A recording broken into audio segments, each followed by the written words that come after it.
I'm so excited to have Jim with us here. You've reached the pinnacle in 3 different industries. So there's so many things I want to cover. Let's see how much we get to. Are we ready?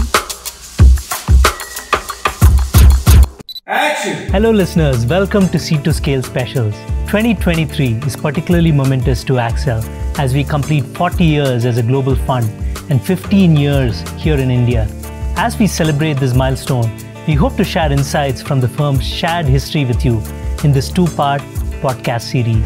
We start with a look at the past and how startups and investors evolved over the years, and then we move to investing today and why many call 2023 the year of reset in VC.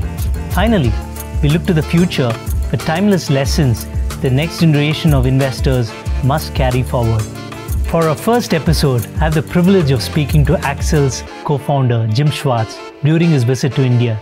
Jim has more than 40 years of experience investing, and we talk at length about his journey to founding Accel, the evolution of VC over the decades, and timeless lessons on how to build a long-lasting business. I hope you really enjoy our conversation. I'm so excited to have Jim with us here. So this is your second trip to India? Second trip to India. The earlier one was 10, 12 years ago. It was an exploratory trip involving one of the NGOs we support, visiting some of their offices and seeing their work on the ground. Awesome. And that was a very meaningful trip, and this is too in another context. Yes, the 40th of Accel. Yeah. So there's so many things I want to cover. Let's see how much we get to. You founded Accel, but mostly we have had founders we have chatted with, and so excited to have you. Thank you. And I've had people who have achieved greatness as a startup founder, right? Which you've done that with Accel, right? So, but you've achieved the pinnacle in 3 different areas. So I want to cover at least a couple of these. So you're a world-class sailor, won world championships there, and you've also won multiple Academy Awards for your documentaries. Right. It's unbelievable. So it's a real honor to have you. Thank you. So I just want to go through, you started from very humble beginnings in Pittsburgh, middle-class family. Then you started playing football for high school. Then went to Harvard as a football player. So, I grew up in a mill town, a steel mill town. Actually had a foundry and a forging, if you know the steel business. There was a large steel mill a few miles down the river. It was on the Ohio River, south of Pittsburgh. Classic small town, working class family. And a little rinky-dink high school. I had 100 kids in my class. And, it was a great experience, a great growing up experience, happy family. And my mother was a housekeeper. My father was a bus driver and common labor. They both, my mother ended up running a laboratory for a well-known doctor, pathologist, and my father ended up managing the local water department. So, they were very capable. My father didn't graduate from high school. He got kicked out at 10th grade. And my mother was the student, and she finished high school, but no one in my family or immediate family had gone to college. I was an only child, and I had 3 other siblings who passed away at birth. In that era, there was an RNA matching problem, blood matching issue. Anyhow. So I'm a bit of a survivor, I guess. Wow. Okay. And the high school, I had a good education. I was good at math. I was, I think, a natural leader. I didn't really want to lead, but they elected me president of the class and the captain of the football team, whatever. And fortunately, we had an extremely good football team that year. It was sort of team of destiny, very small team, but excellent.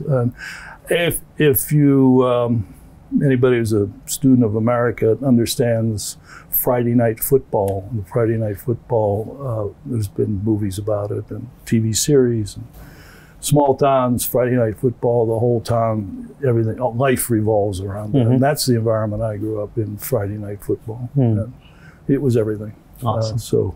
And from that to Harvard, how did that happen?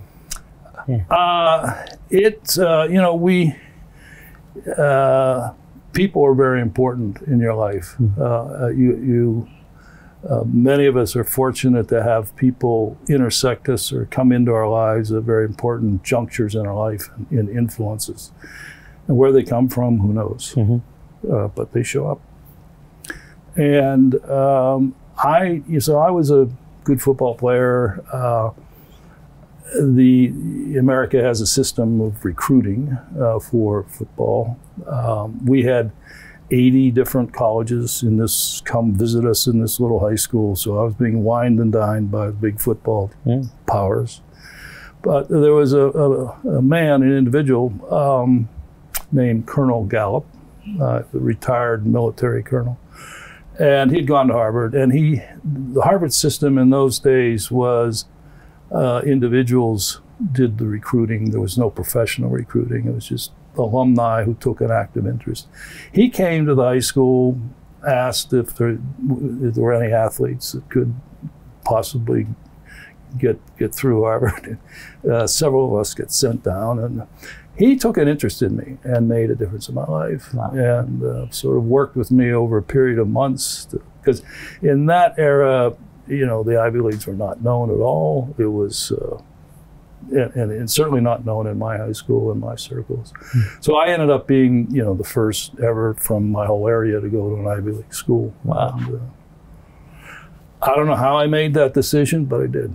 That's great. And that Colonel Gallup had a huge influence on me. So I went there. I majored in engineering. Harvard has a program called Engineering Sciences and Applied Physics. It's a general engineering program. So I did that and played football. Yeah. And from there, you became a consultant, banker, and then a VC. Maybe walk through that till you started Accel. Yeah. So graduating from Harvard, everybody is tremendous peer pressure to go to graduate school. Unusual for America in that era, but at Harvard it was. So I was figured, well, I need to go to graduate school, and I decided to go to business school. I wanted to. I learned about digital computers. Most of our coursework was still analog computers, but I'd taken a couple courses in digital computing, and so I knew that was the future. Which year was this? This is 1964. Okay. Yeah. Right. Wow, ahead of you. Yeah, early 60s. Okay. Very early era of gigantic mainframe. Yes. So I became enamored with management science and operations research and so forth. That led me to Carnegie Mellon, which was the leading school at the time. In business school, I learned database marketing. I learned artificial intelligence. I learned operations research. I learned a lot of what is still the foundation of the tech world today. Yes. So it was an incredibly good education. And I had a full scholarship. And so I went there, and when I got out, I didn't know what I wanted to do. The venture capital hadn't been coined yet. That term had not been coined. Entrepreneurship was never in the vocabulary of the business program. So I had no window, no access to the West Coast or entrepreneurship. So, you look for the best job you can. And I had a strong interest in manufacturing at that point. And so I took a assistant VP manufacturing job. Took me about 6 months to figure out that's not what I wanted to do. And then I pivoted to consulting because I knew that I would get a broader exposure there to figure it out. And I had developed a real strong interest in finance in business school, and then so that flourished in the consulting world. I did, a couple definitive studies reorganizing suppliers to the Ford Motor Company. convinced totally I wanted nothing to do with corporate America.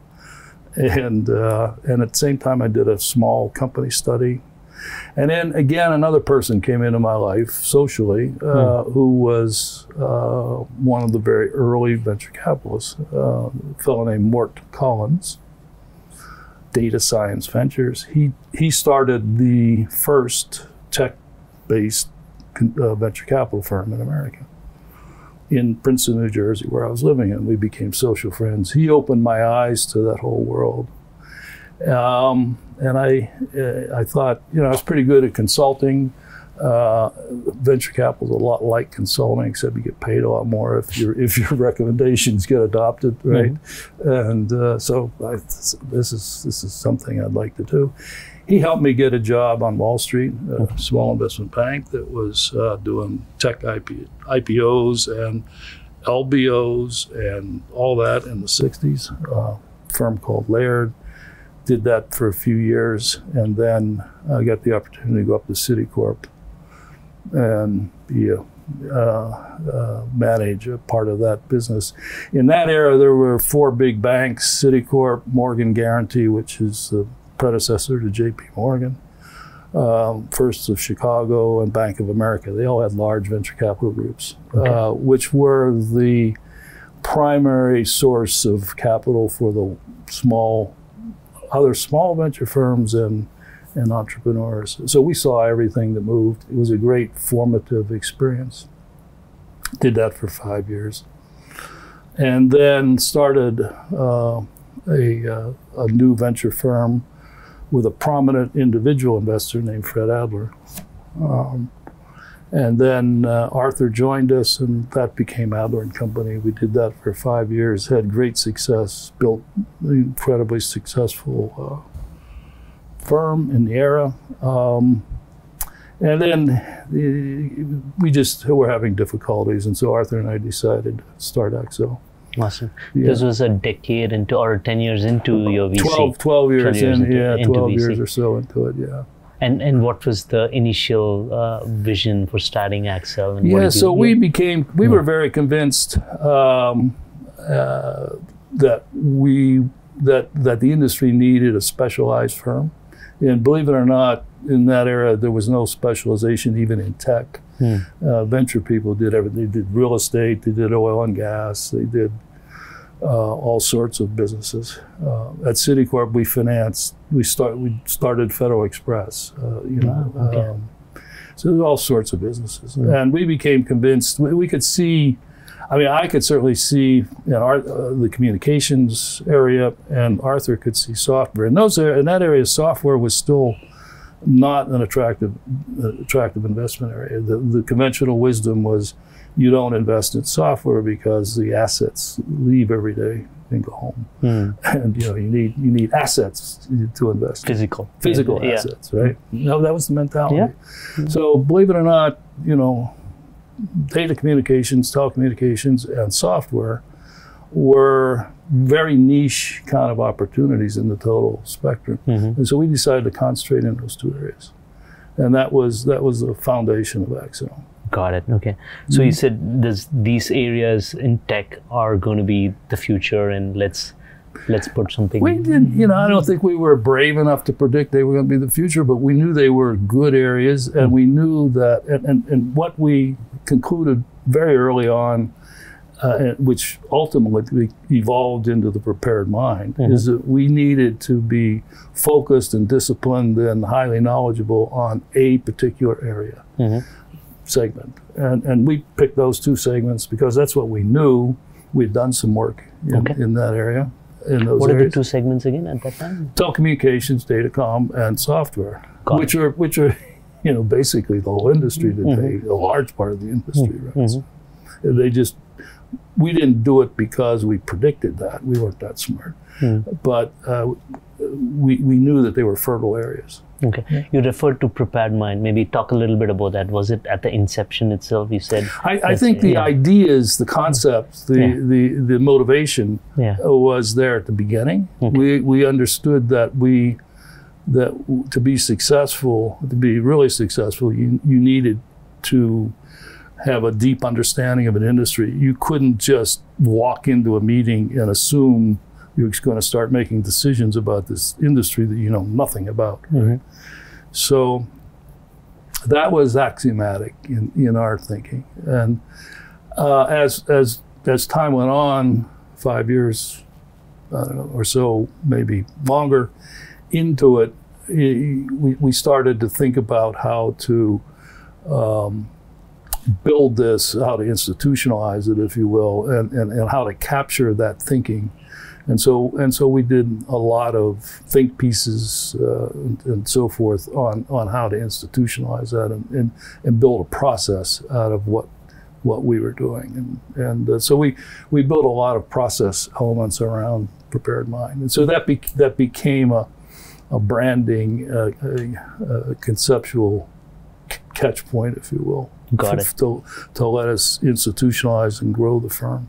And to bring people into the firm who didn't have any experience whatsoever. It gave them a hook to, and I think that's still true today. Yes. Yeah. So this was early 80s. 83 is when you started, and then 83 to 85. Talk us through that first decade, like what happened at Accel. What did you try to? Well, 83 was a bull market. Yeah. A number of our companies went public. We got liquidity. We became, rich, sort of. We had enough money to pay off all our debts and live a decent life, not a great life, but anyhow, it was, so it was transformative for us. We were free to do what we wanted, right?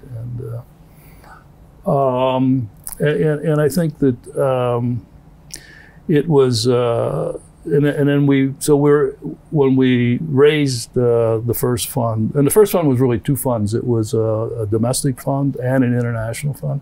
Okay. We decided Accel was going to be an international firm on day one. Okay. The first year of organizing everything, Arthur and I spent tons of time in Europe. We raised a lot of, all of the institutional connections there that the firm has now. It will all go back to 1983. Wow. And earlier, really, because when I was at Citi, I ran the international portfolio. Also, I had guys in London and Geneva and Canada, bunch of big portfolio in Asia in the 70s. So we thought globally. From inception, we organized Accel to be a global firm from inception. We didn't know what it was going to be. We didn't have any idea about how to do it, but we knew we wanted international connections. We knew we wanted international investors, and we worked hard at that. So there was an Accel Capital and Accel Capital International, with two different LPs groups, but investing commonly. So the first decade, so we went merrily along. We invested. That bull market turned rapidly to a bear market, and capital became very tight, became hard. We knew that we had to extend the life of the fund in order to have a decent return, and so those Accel funds actually ran. The investment cycle ran for 6 years, maybe 7 years, even I forget. So we ended up okay. We still ended up top of our class, but it was not a great return. It was low double-digit IRRs, and we along the way I saw the opportunity to really go deep in the communications area because. That was really starting to expand. There was a big telecom act. There was a lot of stuff that went on. And so we raised a telecom specific fund, which really cemented our place in that sector. That became Accel 2. And then in 1989, we set about to raise Accel 3. That was very hard. That was the toughest thing that we ever had to do in terms of fundraising. Took us a year, and we raised all of $100 million. Wow. Okay. And I could go into great detail about how we got there, and it was challenging. It was really challenging. So that was a real low point in the cycle. And then after that, 90s, early 90s, things started to really click again, and market opened up again, and then we got into, the whole 90s was basically a roaring market. The internet boom, late 90s, like mid. Yeah, it was the internet boom. Yeah. Well, the early 90s, it was communications, some software. Late 90s, it became the internet. Networking. And internet. The browser, we made our, the Accel.com dates to 91 or 92. Wow. So we knew it, we could see it, we didn't know what it was. Mm-hmm. We did UUNet in 93, I think, somewhere in there. Yeah. Again, we knew it was going to be big, but we didn't know what the heck it was. It was a tiny little thing at that point. The browsers were Netscape, whatever, was 95. Mm-hmm. Yeah. And then it all broke loose. So Fund 389 was tough. When was the 4 and 5? When did you know four and five became great funds. Okay. Four was not simple. It was a bit of a challenge. We had some LP issues. There's some people who turned us down who regret it to this day. I guess 4 was a great fund, and 5 was a great fund. And then we got the 6, which came together instantly and was not a good fund. So this was a 99 fund. Got it. That was invested in a 1-year cycle, deployment cycle, which is kiss of death. Yeah. And we struggled. We struggled to get capital back on that one. We finally did, but it took a long time. Okay. Accel 7 was not so great. It was better, but tough also. Accel 8 was an abundance of riches. We raised too much money. We had to cut it back. Lots of organizational challenges and so forth. We went through. That was, Accel 7, 8, 6 to a degree was sort of the part of the organizational shift from first generation management to the next generation management, second generation management. We had lots of issues there, and it was really challenging economic times too. But then 9 and 10 and the rest is, things are rolling right along. It's simple now, right? Yeah. Thanks to you and all the hard work over the decades. Every era has its challenges. Yeah. Mm-hmm. As I was hearing, like deploying funds faster or having these cycles, like our founders go through it on a regular basis, right? So the founders see it. They're in the same marketplace we're in, and when we're having trouble raising money, when venture firms are having trouble raising money, they're really having trouble raising money because everything they're one step further down the food chain or up the food chain, however you want to look at it, but so whatever effects are occurring upstream get amplified by the time it gets to them. Yeah. If you reflect back the first 1 to 2 decades, what were some of the foundational things that helped us work through all these things and come out? That's an interesting question. I think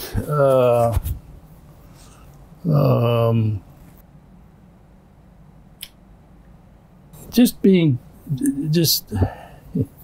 persistent and being patient and not overreacting and just dealing with it. I mean, I think the world we're in today, there's so much with the 24/7 media cycle. We have all these instant reactions. You feel like you're being yanked, every which way. And we never really felt that. We could see we were having more trouble rather than less trouble, whatever. Or we knew when things were good and so forth. But we just didn't overreact. We sort of took it in stride. And Arthur and I, look, I talk about venture capital as a calling and so forth. And there's a whole, I don't know, for me, there's a whole Zen sort of set about the whole thing where you're there to help people, you're there to help entrepreneurs and to engage in a process and do your best. You're not there to make money. I never thought of I never went into the venture business to make money. I knew there was an upside to it beyond just consulting or working for a salary. I knew there was, but I had no idea what it was going to become and the lifestyle that it would ultimately give me. But it's still to this day, when I'm making films, or when I'm not making films, but when I'm backing films or anything I do with competitive sailing, I tell the guys, look, I don't care whether we win or lose. Let's just do our best. Let's just do well. Let's just, and I feel that way about the venture business. You can't approach it as an opportunity to make a lot of money. If that's your mental set, then you're ultimately going to get killed because you're going to react to the wrong things. So, when you say it's a calling, yes. like when did you realize it, and what's maybe double click on that a little? Yeah, sure. I think I realized it pretty early. You had to. I grew up in business with there's a generation ahead of me. The Tom Perkins, the Pitch Johnsons, there's this handful of great venture guys that I grew up with. They were my mentors, right? I mean, they were the generation ahead of me, and they were just great people. Great people to hang out with. And I think some of my fondest memories were early days of the Venture Capital Association. I mean, I was a young kid when I got formed. I went to the first meetings and all the ones since, and it was just great to hang out. We didn't talk about how much money you make or what, but you talked about the companies, you talked about the entrepreneurs, you talked about the things you were doing, and it was a band of people. I won't use band of brothers because that's a little anachronistic, but it was a band of brothers in those days. Yeah. You just enjoyed hanging out with them, and so it was more about being part of a movement, part of a place and time, and knowing that you were working with the best and brightest entrepreneurs of our generation. And we just felt very fortunate to be able to do that. And I still to this day feel that way. I feel that way about the young filmmakers. I just feel very fortunate to hang out with them. And so it's more about being part of it than it is about making money. So that's how I think about it as a calling. Got it. And as a firm, is there anything culturally or anything that you have thought that has helped us over the years? I hope so. Yeah. I think so. Yeah. I think some of that thinking still resides in the firm. I mean, I think, I think of all the things that I get pleasure from. I mean, I think watching what the firm has become and the fact that a lot of the culture is still very much intact really makes me happy. Yeah, being collaborative, working together. Working together, peer group, no hierarchy, bottoms up. The youngest people, let their ideas grow and encourage them. And putting the founders in the front always, right? So that's another thing that we've learned from all of you in the past. Yes. Anything else from that? And I think from the companies, you're putting company founders in the limelight. The venture guys are an incidental part of the process. They're a necessary part of the process, an important part of the process, but they're not the driver of the process. Right? The entrepreneurs are, and they deserve all the credit for. Look, we all know you have tough decisions to make, and we give advice. We don't make the decisions. If we're making the decisions, something's wrong. Something's wrong. Something's very wrong. Yeah. The entrepreneurs ultimately make the decisions. They make the hard calls, and they should get all the credit. Yes, absolutely. As a result. Yeah. I want to switch and talk about your life outside VC in a minute, but before that, you've seen this for 50 years almost, 5 decades. Right. What are some of the things that have stayed, or some themes through the ages or through the decades, and also maybe some lessons you've seen founders through the various generations for creating long-lasting businesses? What are some common themes that I think one of the things that sticks with me about long-lasting businesses is I've always believed, and I think the data largely supports it, that the founders are really critical to the business, long run. And there's a high correlation between long run success and presence of the original founders. They're not necessarily all CEOs or whatever, but they're still there. And I think that's very true in the tech world. And I always, in managing my projects, I always worked extremely hard to keep founders in there. You go through these eras where sometimes the founders are fantastic managers and executives, and others sometimes they're not. Sometimes they're visionaries, and they all have skills and attributes and so forth. And so you need to make adjustments from time to time. But I've always felt that keeping the founders involved and enhancing them and compensating for their weaknesses with other people and so forth yields the best long run results. I feel strongly about that. Got it. Okay. So keeping the founders, working with them, either helping them become a better CEO or helping them improve themselves or supplementing them with. I mean, there's a million management books out there, right? There's one that I discovered very early in my career. It's called The Mismanagement Crisis. It's by a Israeli psychologist, management consulting psychologist, and he's got his model of organizational schemes, people schemes, and he talks about there's 4 attributes that you need in a company. You need entrepreneurship, you need productivity, you need administration, and the 4th one, which everybody always forgets about, is you need integration. So he looks at everybody through that lens. Are you an entrepreneur, or are you an administrator, or are you a producer, or are you an integrator? It's the rare individual that's all 4. But the successful teams have all 4. And that's important. That's key.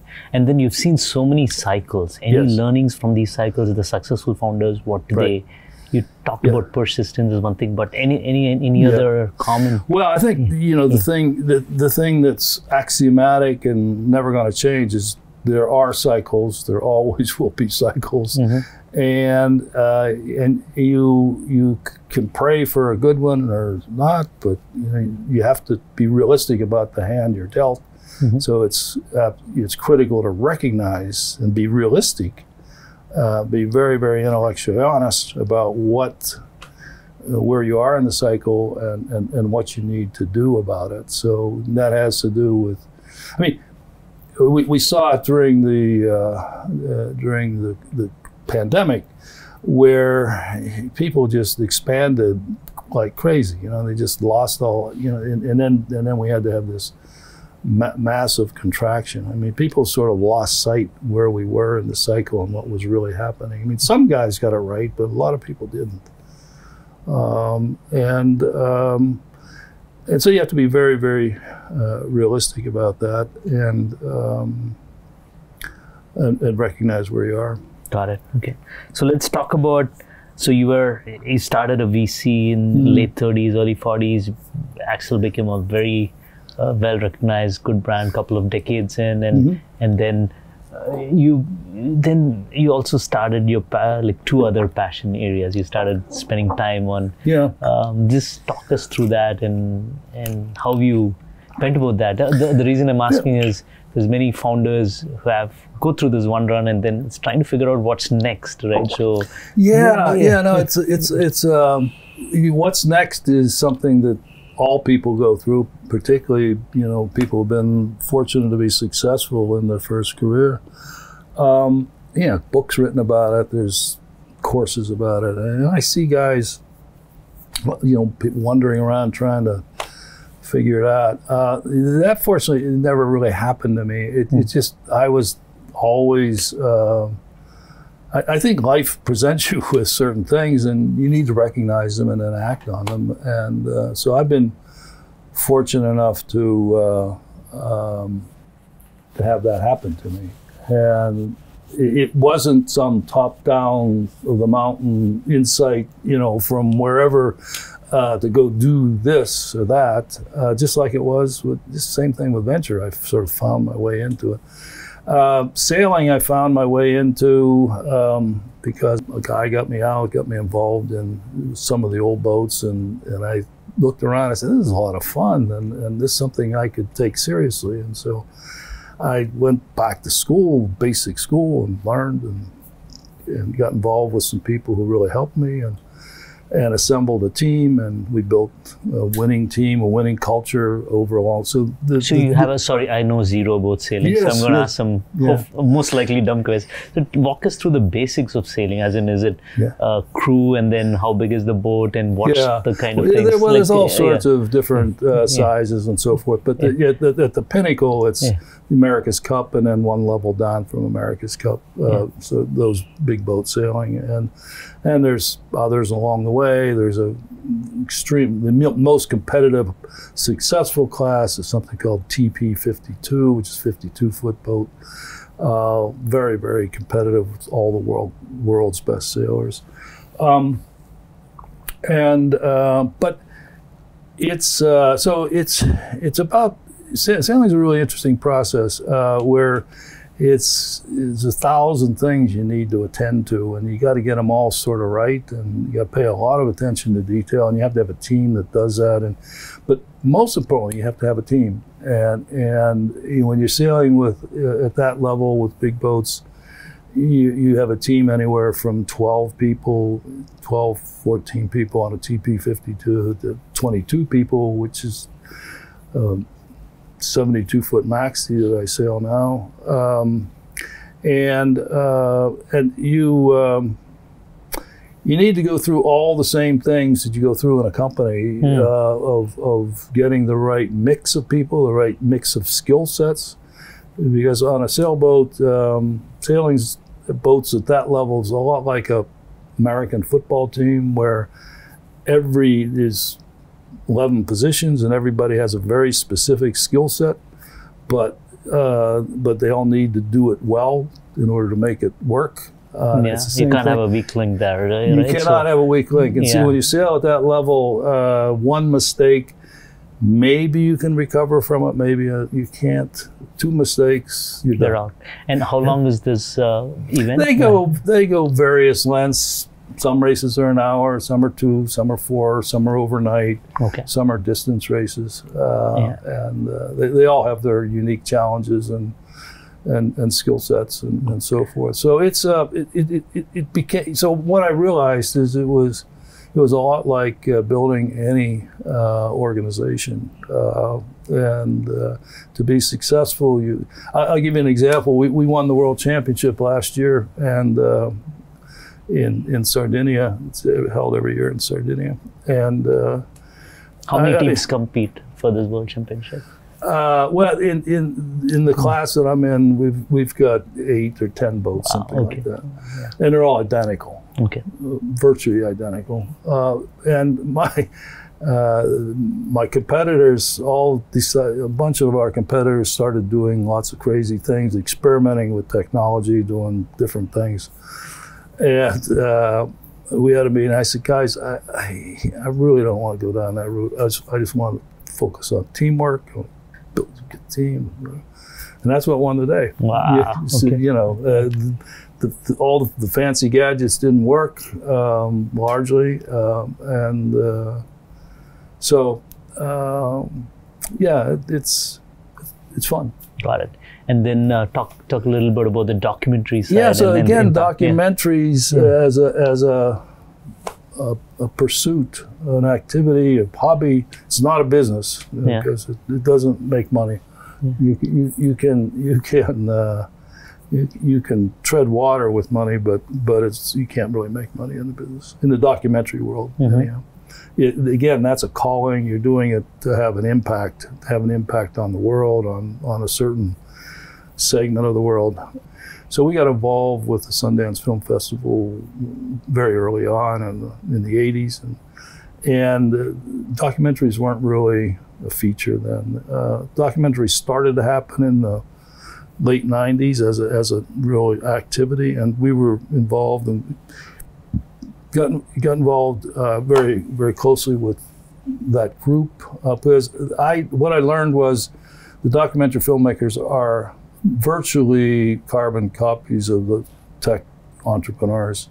They're young, passionate, driven, consumed personalities. They're great people.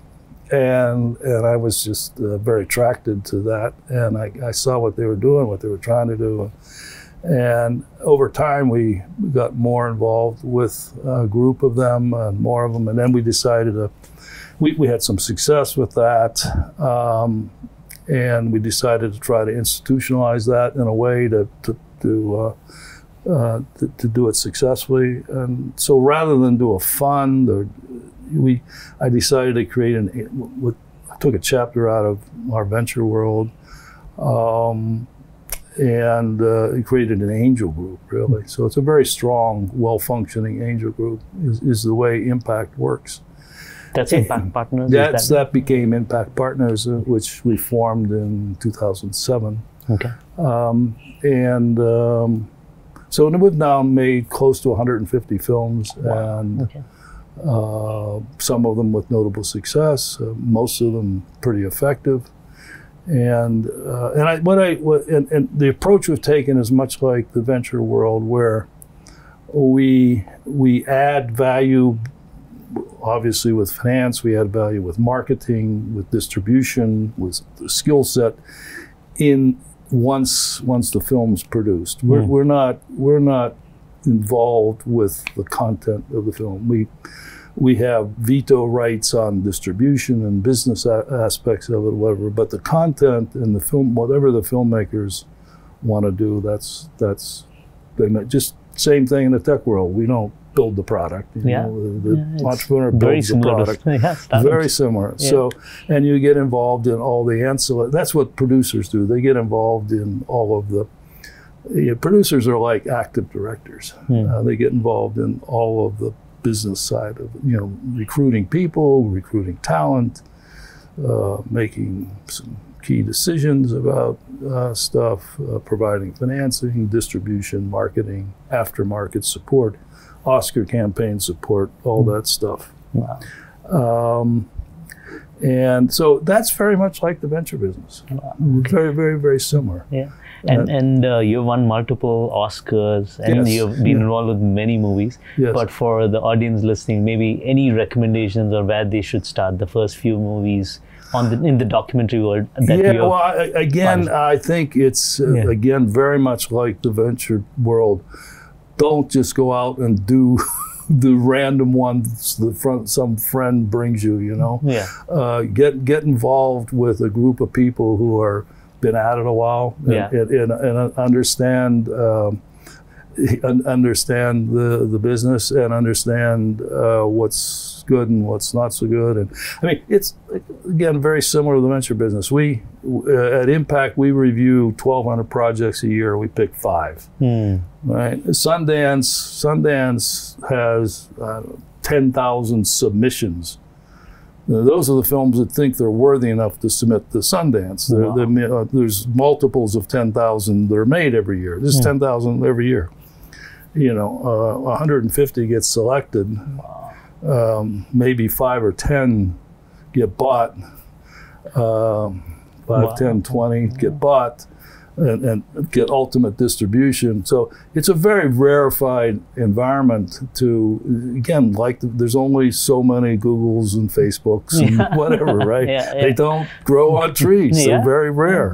And consider yourself extremely blessed if you happen to intersect one of them, right? And it's the same thing with the documentary film business. So you need to take your time, learn, hang out with some people who have done it before. I've seen a couple of iCarers was eye-opening for me. Like you've done so many of them. Any, for people who want to watch, any recommendations? So Icarus is an interesting story because again, it parallels out of the venture business. I mean, it was. If you've watched the film, you see it takes a radical pivot, right? Well, it was a classic business pivot. It was a classic startup that didn't work, and we decided to double down because we saw a new avenue to go pursue, which was the doping, which was the Russian angle. Initially, it was different. Initially, it was just going to be about doping and the impact of doping on an individual. The original premise was, you know, I'm a good biker.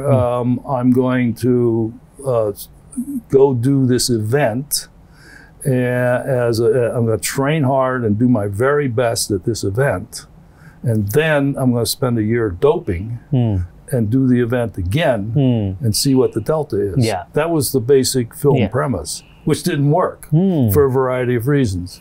But in the process, we uncovered this whole Russian doping saga. So, wow. So we had to pivot, double down with the financing, and take it off in another direction with in a very high risk environment. Got it. Maybe last question, then I have a few rapid fire which I want to go through as well. So you've reached the pinnacle in 3 different industries. Any common, like, how do you learn? How do you grow in these? Any common themes that have helped you? You know, I think it goes back to the prepared mind. You get smart about whatever you're doing. Okay. Figure out who the very best people are. Watch what they're doing, and construct intersect it with a group of people, not just yourself, but with a group of supporting cast, if you will, that helps you succeed. So it's Okay. Great. Let's do the rapid fire. Just a few short, whatever comes to you. So what is something that most people don't know about you? Most people, well, growing up in high school, I wanted to be a race car driver. I wanted to be the first, no American had won a Grand Prix event at that point, and I wanted to be the first American to win a Grand Prix. And I was very involved with a bunch of things through high school, and anyhow, but that liked racing didn't work out. Cars, and then you went to racing boats. Okay. Exactly. What are some of the values you live by? I think I'm very comfortable in my own skin. I never try to be someone that I'm not. I think family is more important than anything, and so I always had a rule in the office. If any one of my family called, you'd drop everything and find me. I spend as much time with my family as I can. And my family is still very, very important to me. I think you have integrity. The things you grow up with, your mother tells you. Keep your commitment, keep your word, have integrity, and so forth. It's important. Awesome. If you had to change something in the VC part of your life, if you had to redo anything? People ask me that question. I wish I sometimes think, boy, wouldn't it have been great if I'd done Cisco, because that was my domain, and I didn't do Cisco. Well, but it's fine. I wouldn't want to have a do-over. Okay. I'm very happy with my life, and I'm very happy with the way it's played out. So I really wouldn't change anything. Awesome. Did you have a backup plan if Accel didn't work? Yeah, absolutely. I always told this story always in when we were raising our first fund. You know, I grew up in this small town, and my cousin had a gas station, and I was his assistant, and I started at age 11. Working in the gas station, being a mechanic, so forth. So I always knew I could fall back to that. I was never worried. Yeah. 3 things you look for in a founder. Yeah, I think that's the number one thing to me is openness, and by openness I mean founders have to be incredibly persistent and focused and driven, and they have to lead but at the same time they have to listen. They have to simultaneously listen and be open to hearing what's going on around them, and being able to adjust. I think along with that comes intellectual honesty. I think it's just, and particularly in today's world where you wonder if anybody's honest, I hope we get through this period. So intellectual honesty is incredibly important. Those things I look for. So we talked about founders. Anything you look for in team members? Yeah, team members, same attributes, but in addition, character is number one on my list. I always try to understand the character of the person, and I think that it's hard to get at that, and if you do make a mistake, you got to act on it quickly and so forth. But character and judgment and just doing the right thing is really, really important. I think it's also very important that our team members, our investors have to be incredibly openly curious and consummately curious and open to new things. And you have to learn to be ultimately long run successful in the venture business. You need to learn to be a serial expert. You have to be an expert to start. And so young people, I said, well, the first thing you need to do is, really, really go deep on something, know it cold, right? But then as you grow and as time goes on, things change. You need to be able to be a serial expert. And then finally, I think it's really important to have fun. Yeah. And to enjoy the people you work with. Yeah. And if you don't enjoy the people you work with, that's not a good thing. Yeah, I agree. Yeah. Awesome. Maybe let's close with one piece of advice for the audience, the founders listening. Yeah. Yeah.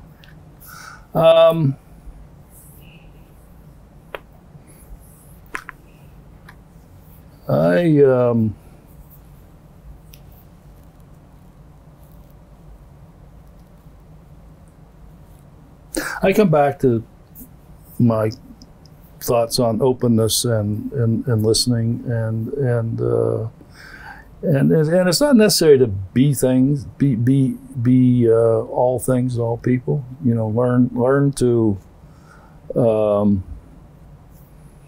learn to trust. Trust is an incredibly important concept, and so people talk about letting go. Letting go is really all about trust, and having the confidence in your teammates or subordinates or whatever to do the right thing and have confidence in them. And the other thing I think that's in today's global world, for me, somebody once said, and I find absolutely right, think globally, act locally. And I think that's the foundation of Accel's global practice, really. And we adopted that premise from day one. And we never tried to make decisions from a distance. We got good people and trusted them and allowed them to make their own decisions within an overall thinking globally context. So, yeah. Awesome. Thank you. Yep. So it's 40 years. Yes, we're all here thanks to right. you and Arthur starting it. Thanks to 15 you years guys in for India. being so successful here. It's just an incredible joy to see this and see the energy here. Yeah. Thank you very I've much. always been enamored by the energy of the Indian entrepreneurs. It's Awesome. it's unique, Awesome. and you see it here everywhere you look. Thank you. Yeah, great. Real pleasure. That was a fascinating conversation. I'm glad we had the opportunity to share it with you. If you'd like to know more about Accel and how we are likely to see the startup ecosystem evolve from here on, tune into the next episode on this series.